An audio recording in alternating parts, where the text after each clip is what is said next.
Welcome students, today's class for class 12 continuity topic चल रहा है हमारा। एक्सरसाइज 5.1 एनसीईआरटी में इससे रिलेटेड है हमारे पास। अब जो है हम बात करेंगे कंटिन्यूटी की बात हम इससे पहले जो है कर चुके हैं प्रीवियस वीडियो में। अब जो हम बात करेंगे वो डिसकंटिन्यूटी की करेंगे। फंक्शन जो है ए फंक्शन इज डिसकंटिन्यूअस कब कब होता है? At x is equal to A. तीन कंडीशन में फंक्शन डिसकंटिन्यूअस हो जाता है। पहला कंडीशन, फंक्शन की वैल्यू ए पे एग्जिस्ट ही ना करती। एफ ए फंक्शन की value A, that is value of the function at x is equal to A does not exist. और second, limit X tends to A F X does not exist, यानी कि ये 11th class का कि left hand limit is not equal to right hand limit, so function की value does not exist या limit ही नहीं एग्जिस्ट करती। तो दूसरा स्टेप ये हो गया कि या तो इन दोनों में से कोई भी एक कंडीशन हो गई, आप कह सकते हो फंक्शन इज डिसकंटिन्यूअस। तीसरा, दोनों एग्जिस्ट करते हैं, लिमिट भी एग्जिस्ट कर गई, फंक्शन की वैल्यू ए पे भी एग्जिस्ट कर गई, बट दोनों इक्वल नहीं है, तो डिसकंटिन्यूअस हो जाता है। तो डिसकंटिन्यूटी दो तरह की है हमारे सिलेबस में, एक रिमूवेबल, एक नॉन रिमूवेबल। तीसरे केस में हमारी जो है रिमूवेबल है, both exist but not equal. इसमें हम फंक्शन की वैल्यू ए में थोड़ा सा चेंज करते हैं और इसको चेंज करके फंक्शन को कंटिन्यूअस बना सकते हैं। बट अगर लिमिट ही नहीं एग्जिस्ट करती या ये पहला फंक्शन की वैल्यू ए ही एग्जिस्ट नहीं करती, तब आपकी ये नॉन रिमूवेबल डिसकंटिन्यूटी बन जाती है। तो ये दोनों तरह की बात करेंगे। एक एग्जांपल लेते हैं सबसे पहले डिसकंटिन्यूटी का, कि डिसकंटिन्यूटी फंक्शन किस तरीके का होता है। 11th क्लास के कुछ फंक्शंस के बारे में भी बात करेंगे। आप लोगों का वैसे फर्स्ट चैप्टर है फंक्शन के बारे में और आपके टीचर्स काफी कुछ डिस्कस करके आ चुकी होंगी आपके साथ, फिर भी थोड़ा सा रिकॉल करवाते हैं उसको। एक फंक्शन सिग्नम फंक्शन, अगर आपको याद हो x is not equal to 0 function की वैल्यू, ये हम लोगों ने पढ़ रखा है, ठीक है। तो ये सिग्नम फंक्शन अगर आपको ध्यान हो तो किस तरीके से है, और हम थोड़ा सा इसको और एक्सटेंड करते हैं क्वेश्चन को कि x is not equal to 0, ये सिग्नम फंक्शन है, और x इज इक्वल टू 0 पे वैल्यू 1 दे, और कहा कि क्वेश्चन चेक करो at x is equal to 0 discuss the continuity of this function, discuss the continuity of this function at x is equal to 0। Signum function है, अगर आपने 11th में नहीं किया तो अब ध्यान से कर लीजिए। उससे पहले थोड़ा सा मॉड फंक्शन के बारे में बता दें। मॉड फंक्शन 10th क्लास तक अगर बच्चे पढ़ के आते हैं, या ऐसे बच्चे जो क्लास में सिर्फ एक आधी लाइन सुनने के लिए बैठे होते हैं, उनको बस इतना पता होता है मॉड का मतलब कि अगर नेगेटिव वैल्यू है तो वो इसे पॉजिटिव कर देता है, -2 बिकम 2 भी 2 है ना। बट मॉड फंक्शन की अगर एक बच्चे से डेफिनेशन पूछी जाए तो इस तरह से तो नहीं बोलेगा ना कि नेगेटिव को ये पॉजिटिव कर देता है। तो ये मॉड फंक्शन की डेफिनेशन है, it behaves -x when x is less than 0। x की वैल्यू 0 से अगर कम आपने डाली तो ये -x की तरह बिहेव करता है, यानी कि एक माइनस ये अपनी तरफ से दे देता है, ठीक है। और x की वैल्यू ग्रेटर देन डाली तो ये x है, फिर मॉड का कोई फायदा नहीं, ठीक है। यानी कि पॉजिटिव वैल्यू तो सेम है और नेगेटिव वैल्यू। तो अब बात करते हैं सिग्नम फंक्शन की। तो सिग्नम फंक्शन किस तरह से बिहेव करेगा when x is less than 0 और x इज ग्रेटर देन 0, ठीक है। तो जब लेस देन 0 है तो ऊपर वाला फंक्शन -x, नीचे वाला तो x ही है, अल्टीमेटली वैल्यू क्या बन गई -1। ग्रेटर देन 0 पे ये x है और ये भी x है, अल्टीमेटली वैल्यू क्या बन गई 1। अगर आप ग्राफ ड्रॉ करो तो ये इस तरीके का ग्राफ जाता है, ये 1, ये -1, ये 1।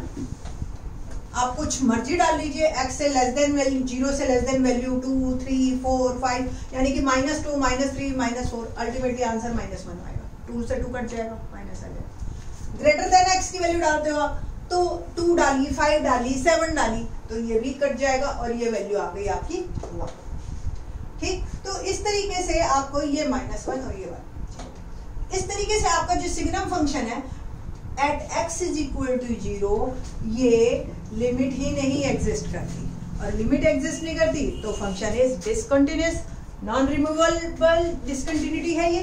तो इस तरह के फंक्शंस के बारे में आपको सारा कुछ क्लियर होना चाहिए बहुत सारे फंक्शंस हैं। मैं आपको जो बात करना चाह रही हूँ वो किस तरीके से, पहले इसको एक बार लिखना देख लीजिए कैसे। आपने लिखना है left hand limit x tends to 0 minus, ठीक है, mod x upon x। In the next step आप लिमिट h टेंड्स टू 0, ठीक है, और ये 0 माइनस h और ये भी 0 माइनस x की जगह। ये आपका मॉड की वजह से h हो जाएगा, नीचे ऑलरेडी माइनस h है, ये माइनस, तो लेफ्ट हैंड लिमिट मेरी आ गई माइनस। राइट हैंड लिमिट पे बात करें तो x tends to 0 plus h और ये भी 0 प्लस h, ओके। फंक्शन आपका आएगा तो it will become h by h, ये 1। आप लिखेंगे left hand limit is not equal to right hand limit does not exist, so function is not continuous या discontinuous at x is equal to 1, at x is equal to 0। तो इस तरह से function की discontinuity के बारे में आपको पता चलेगा। थोड़े से मैं आपको और फंक्शंस के बारे में बताना चाहती हूँ कि फंक्शंस किस तरीके से बिहेव करते हैं। आपको सारे फंक्शंस के बारे में 12th क्लास में पता होना चाहिए। सबसे पहले तो हम बात करते हैं अलजेब्रिक फंक्शंस की। अलजेब्रिक फंक्शंस आप 7th 8th क्लास से पढ़ते आ रहे हो, आपको पता ही नहीं होगा आप अलजेब्रिक फंक्शंस के बारे में पढ़ रहे हो। जो भी पॉलिनोमियल्स हैं सारे, that is called algebraic functions. तो जैसे 3x + 5, ये 9th क्लास में आपने शुरू कर दिया था पढ़ना। y is equal to, graph draw करते थे आप, याद है? तो ये जब ग्राफ ड्रॉ करते थे एक लाइन आती थी, line can be extended from both ways. तो ये जो है आपका फंक्शन हमेशा कंटिन्यूअस होता है, सारे रियल नंबर्स पे होता है। ये आपने ध्यान रखनी है ये बात कि अगर आपको लीनियर फंक्शन कहीं मिलता है तो पूरे रियल नंबर्स में ये हमेशा कंटिन्यूअस है, ठीक है। सेकेंड थिंग, आप लोगों को अगर मिल गया इस तरीके से क्वाड्रेटिक या कोई भी किसी भी तरह का पॉलिनोमियल आपको मिलता है, वो सब कंटिन्यूअस होते हैं रियल नंबर्स में। तो ये बात तो हो गई हमारी।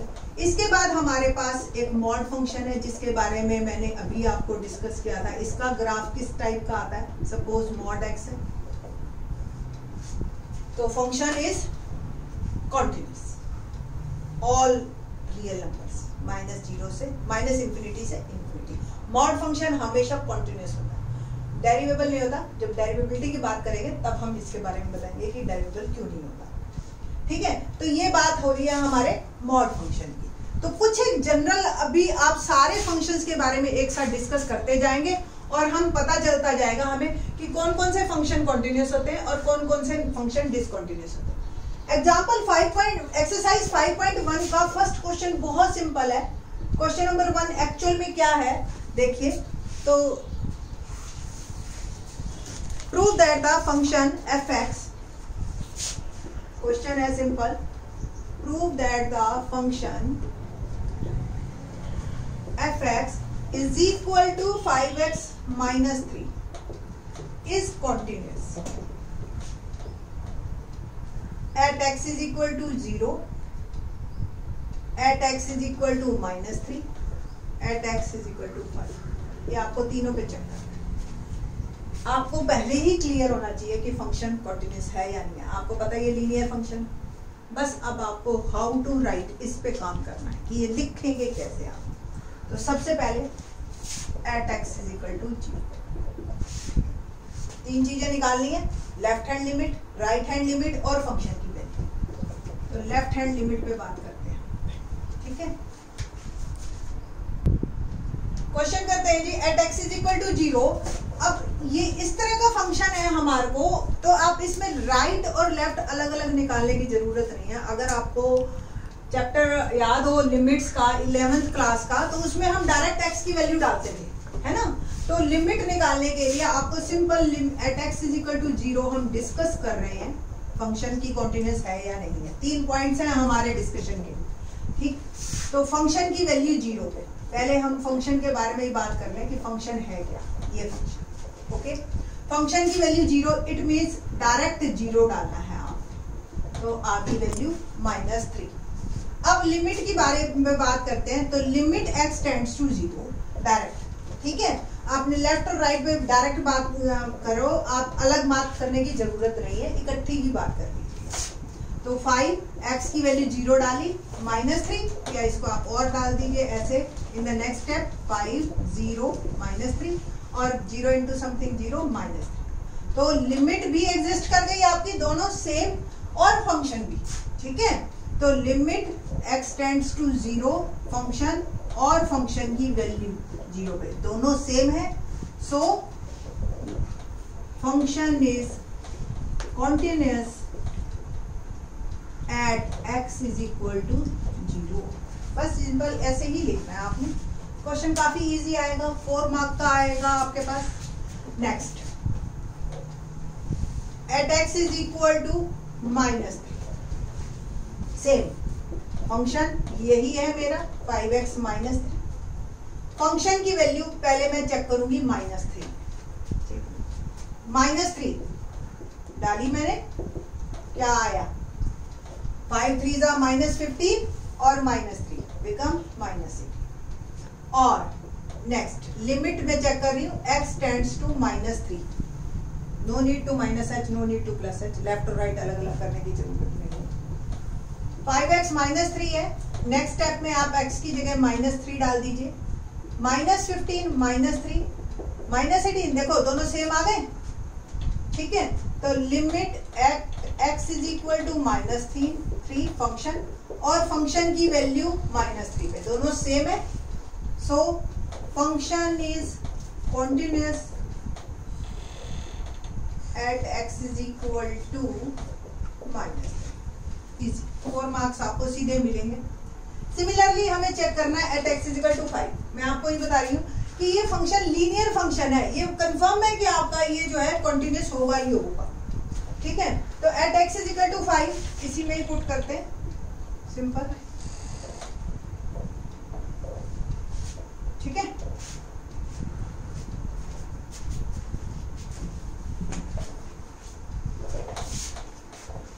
लीजिए at x is equal to 5 discuss करना है, तो फंक्शन की वैल्यू 5 पे, तो 5 इंटू 5 -3, 5 5 जा 25 -3 कितना रह गया 20।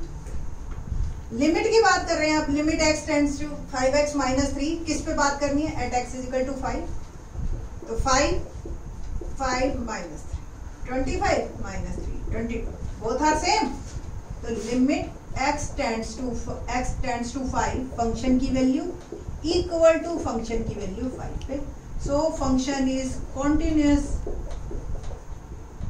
Eight x is equal to 5। ये हमारा फर्स्ट क्वेश्चन, काफी इजी। सेकंड क्वेश्चन में क्या दे रखा है, इसी तरह से आपको सेकंड क्वेश्चन में क्वाड्रेटिक दे रखी है, ठीक है। तो किसी भी तरह के अलजेब्रिक आपको फंक्शन मिलता है, कोई भी पॉलिनोमियल, वो सब कॉन्टिन्यूअस होते हैं, ऑल रियल नंबर्स, ठीक है। हाँ, बाइफर्केशन ना मिल जाए ऐसे कि x इज लेस देन 3 पे अलग बिहेव कर रहा है, ग्रेटर देन 3 पे अलग बिहेव कर रहा है, और फिर आपने तो कहा था। तो बात को पूरी समझना कि पूरा एक ही फंक्शन जो है आपका आएगा। तो सेकंड क्वेश्चन क्या है, डिस्कस द कॉन्टिन्यूटी या examine the continuity of the function, examine the continuity of the function fx है 2x स्क्वायर -1 और हमें चेक करना है at x is equal to. मैं आपको ये बता रही हूँ कि सिंगल पे ये एक अकेला है, ये अकेला है, तो ये फंक्शन पूरे रियल नंबर पे कॉन्टिन्यूअस है ही है। आपको चेक करके बताते हैं कि है भी या नहीं। तो देखते हैं, सबसे पहले फंक्शन की वैल्यू 3 है, फंक्शन क्या है वो लिख देते हैं हम, 2x स्क्वायर -1, x की जगह 3 डाला -1, तो 2 इंटू 9 -1 इट विल बिकम 7।